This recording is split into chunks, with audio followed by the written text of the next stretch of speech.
କାହା ସହିତ କେବେ ଅତ୍ୟଧିକ ଆସକ୍ତି ରଖ ନାହିଁ, କାରଣ ଯେତେବେଳେ ସେହି ବ୍ୟକ୍ତି ଅତ୍ୟଧିକ ଦୂରକୁ ଚାଲିଯାଏ ସେତେବେଳେ ଭିତରେ କିଛି ଭାଙ୍ଗିଯାଏ, ଯାହା ପୁଣି କେବେ ସଜାଡ଼ି ହେବ ନାହିଁ।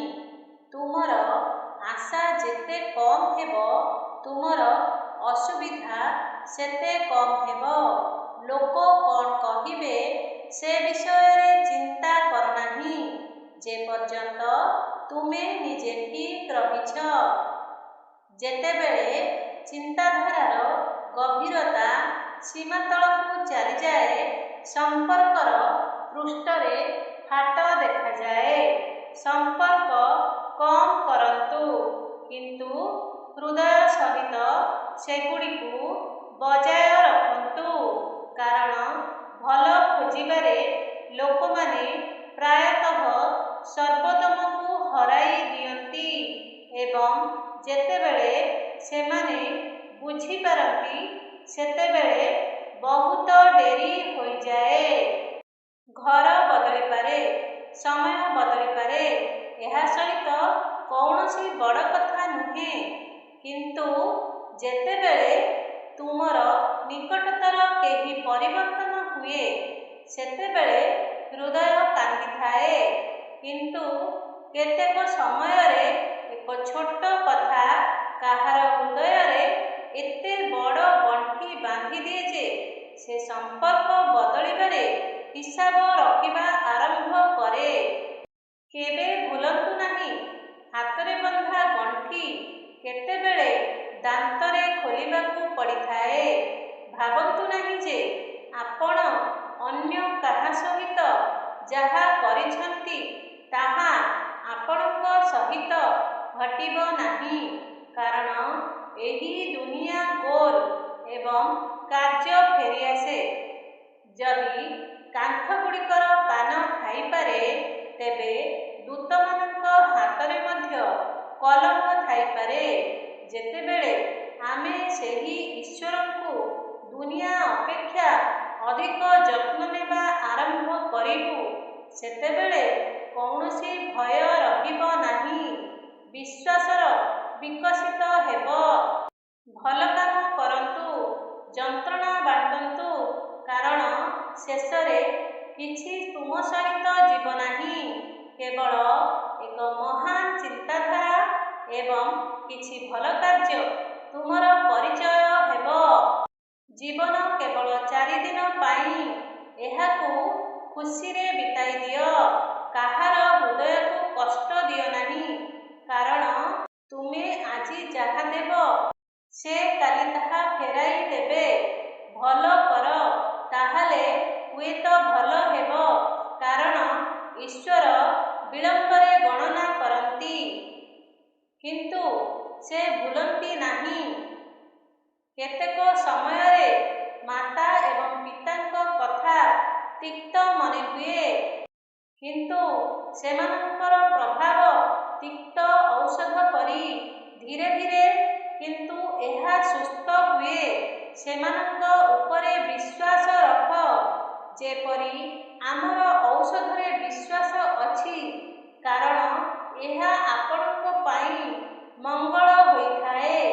ଏହି ବିଷୟକୁ ଗଭୀର ଭାବରେ ବୁଝିବା ପୂର୍ବରୁ ଆପଣଙ୍କୁ ଏହି ଭିଡ଼ିଓକୁ ଶେଷ ପର୍ଯ୍ୟନ୍ତ ଦେଖିବାକୁ ଅନୁରୋଧ। ଯଦି ଆପଣଙ୍କୁ ଆମର ପ୍ରୟାସ ପସନ୍ଦ ଆସିଥାଏ, ତେବେ ଭିଡ଼ିଓକୁ ଲାଇକ୍ କରନ୍ତୁ ଏବଂ ତଳେ ମନ୍ତବ୍ୟରେ ଜୟ ଶ୍ରୀ ରାଧେକୃଷ୍ଣ ଲେଖନ୍ତୁ। ଏହା ସହିତ ଯଦି ଆପଣ ଏପର୍ଯ୍ୟନ୍ତ ଆମର ଚ୍ୟାନେଲକୁ ସବସ୍କ୍ରାଇବ୍ କରିନାହାନ୍ତି, ତେବେ ଏବେ ସବସ୍କ୍ରାଇବ୍ କରନ୍ତୁ ଏବଂ ଘଣ୍ଟି ଆଇକନକୁ ଦବାନ୍ତୁ, ଯାହାଦ୍ୱାରା ଆମର ପ୍ରତ୍ୟେକ ନୂତନ ପ୍ରେରଣାଦାୟକ ଭିଡ଼ିଓ ଆପଣଙ୍କ ପାଖରେ ସର୍ବପ୍ରଥମେ ପହଞ୍ଚିବ। କେବେ ବି ସାଂସାରିକ ଲୋକଙ୍କ ଆଗରେ ଆପଣଙ୍କର ଦୁଃଖ ପ୍ରକାଶ କରନ୍ତୁ ନାହିଁ, କାରଣ ସେମାନେ ଯେଉଁଠାରେ ପୂର୍ବରୁ କ୍ଷତ ଅଛି ସେଠାରୁ ଚାଲିଯିବେ। ଦୁନିଆ ଯନ୍ତ୍ରଣା ଉପରେ ଲୁଣ ଛିଞ୍ଚିବାରୁ ବନ୍ଦ ହେଉନାହିଁ, ଥରେ ସେହି ଗଛକୁ ଦେଖନ୍ତୁ ଯାହା ପ୍ରତ୍ୟେକ ଶରତରେ ତାର ସମସ୍ତ ପତ୍ର ହରାଇଥାଏ, କିନ୍ତୁ ତଥାପି ଆଶା ହରାଏ ନାହିଁ। ହୁଏତ ପରବର୍ତ୍ତୀ ବସନ୍ତ କିଛି ନୂଆ ଆଣିଥାଏ। ଏବଂ ଯଦି ତୁମ ଜୀବନରେ କିଛି ଦାୟିତ୍ୱ ଆସେ ତେବେ ଏହାକୁ ବୋଝ ଭାବରେ ଗ୍ରହଣ କର ନାହିଁ। ଯଦି ତୁମେ ଚାଲିଯାଅ ଏହି ଦୁନିଆ ରହିବ। ଅନେକ ମହାନ ବ୍ୟକ୍ତି ଏଠାକୁ ଆସି ଚାଲିଯାଇଛନ୍ତି। ଦୁନିଆ ଅଟକି ନଥିଲା, ତେବେ ତୁମେ କାହିଁକି ଅଟକିଛ?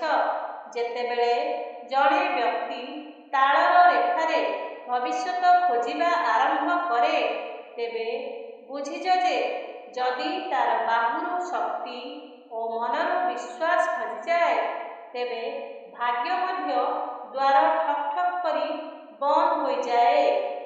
ମନେ ରଖ, ଜୀବନ ସବୁଠାରୁ ଆଶ୍ଚର୍ଯ୍ୟଜନକ ଘଟଣା ସେତେବେଳେ ଘଟେ ଯେତେବେଳେ ଆମେ ଆଶା ଛାଡ଼ିବାର ବହୁତ ନିକଟତର ହୋଇଥାଉ।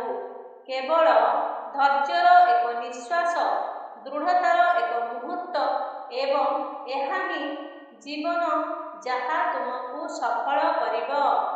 ତୁମେ ଯାହା ପାଇନାହଁ ତାହା ବିଷୟରେ ଚିନ୍ତା କର ନାହିଁ, କାରଣ ଯାହା ତୁମ ପାଇଁ ଲେଖାଯାଇଛି ତୁମେ ତାହାକୁ ବନ୍ଦ କରିବାକୁ ଚେଷ୍ଟା କଲେ ମଧ୍ୟ ତାହା ହିଁ ପାଇବ। ଯାହା ତୁମ ପାଇଁ ଲେଖାଯାଇ ନାହିଁ ତୁମେ ତାହା ପାଇଁ ଦୌଡ଼ିଲେ ମଧ୍ୟ ତାହା ପାଇବ ନାହିଁ। ଭିଡ଼ କେବେ ବି ତୁମକୁ ସ୍ୱୀକୃତି ଦିଏ ନାହିଁ, କେବଳ ତୁମକୁ ଠେଲି ଆଗକୁ ଯାଏ। ପ୍ରକୃତ ସ୍ୱୀକୃତି ସେହି ଏକାକିତାରେ ସୃଷ୍ଟି ହୁଏ ଯେଉଁଠାରେ ତୁମେ ନିଜକୁ ଭେଟିଥାଅ। ତୁମର ଏକାକିତା ତୁମକୁ ମଣିଷ କରିଥାଏ, ନଚେତ୍ ଏହି ଦୁନିଆ ତୁମକୁ ଭିଡ଼ ଭିତରେ ମେଣ୍ଢା ସଜାଇ ଦେବ। ତୁମେ ଯେତେ ହସିବ ଲୋକମାନେ କେବଳ ତୁମର ଲୁହ ଚାହାନ୍ତି, ଯାହାଦ୍ୱାରା ସେମାନେ ଏଥିରେ ନିଜର ଆଙ୍ଗୁଠି ବୁଡ଼ାଇ ଲୁଣ ମିଶାଇ ପାରିବେ।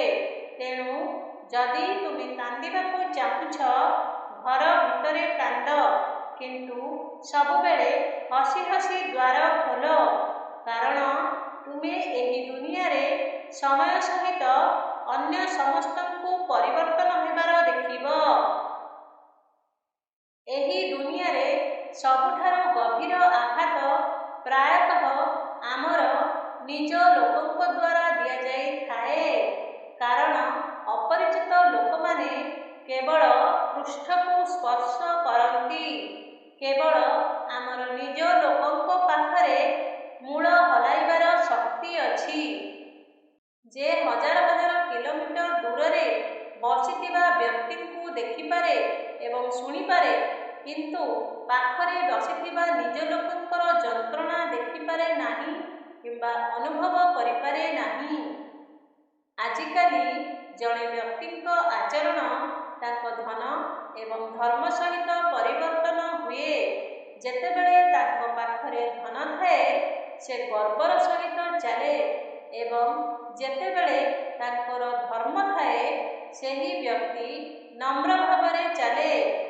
ଯେତେବେଳେ ଅହଙ୍କାର ତାଙ୍କ ମୁଣ୍ଡରେ ଆସେ ଜଣେ ବ୍ୟକ୍ତି ଅନ୍ୟ ବ୍ୟକ୍ତିଙ୍କୁ ଦେଖେ ନାହିଁ, ଯେପରି କେହି ପଥର ଉପରେ ଚଢ଼ିଲେ ସେ ନିଜ ଘର ଦେଖିପାରେ ନାହିଁ। ନିଶ୍ୱାସ କାହାକୁ ଅପେକ୍ଷା କରେ ନାହିଁ। ହୁଏତ ସେମାନେ ଆଗକୁ ବଢ଼ିଯାଆନ୍ତି କିମ୍ବା ଚାଲିଯାଆନ୍ତି। ତେଣୁ ଏତେ ଚିନ୍ତା କରନ୍ତୁ ନାହିଁ ଯେ ଆପଣଙ୍କ ଜୀବନ ଶେଷ ହୋଇଯିବ। ଫୁଲକୁ କେବେ ଭୁଲନ୍ତୁ ନାହିଁ। ଫୁଲ ସହିତ ବଞ୍ଚିବା ଶିଖନ୍ତୁ। ତାହା ବିବାହ ଶୋଭାଯାତ୍ରା ହେଉ କିମ୍ବା ଶବଦାହ, ସେମାନେ ସବୁବେଳେ ଆପଣଙ୍କୁ ସମର୍ଥନ କରନ୍ତି, କିନ୍ତୁ ମଣିଷ ସେ ସମୟ ଅନୁସାରେ ତାଙ୍କର ସମ୍ପର୍କ ବଜାୟ ରଖନ୍ତି। ସମସ୍ତେ ଆପଣଙ୍କୁ ସାନ୍ତ୍ୱନା ଦିଅନ୍ତି, କିନ୍ତୁ ଯିଏ ଆପଣଙ୍କୁ ସବୁଠାରୁ ଅଧିକ ସାନ୍ତ୍ୱନା ଦିଅନ୍ତି ସେ ପ୍ରାୟତଃ ତାଙ୍କ ଯନ୍ତ୍ରଣାରେ ଏକା ହୋଇଯାଆନ୍ତି। ଯଦି ଆପଣ ଜୀବନରେ କିଛି ବଡ଼ କରିବାକୁ ଚାହାନ୍ତି, ତେବେ ପ୍ରଥମେ ଆପଣଙ୍କୁ ବୁଝିବାକୁ ପଡ଼ିବ ଯେ ଶାନ୍ତି ଏକ ଦୁର୍ବଳ ନୁହେଁ, ବରଂ ସବୁଠାରୁ ବଡ଼ ଶକ୍ତି ଅଟେ।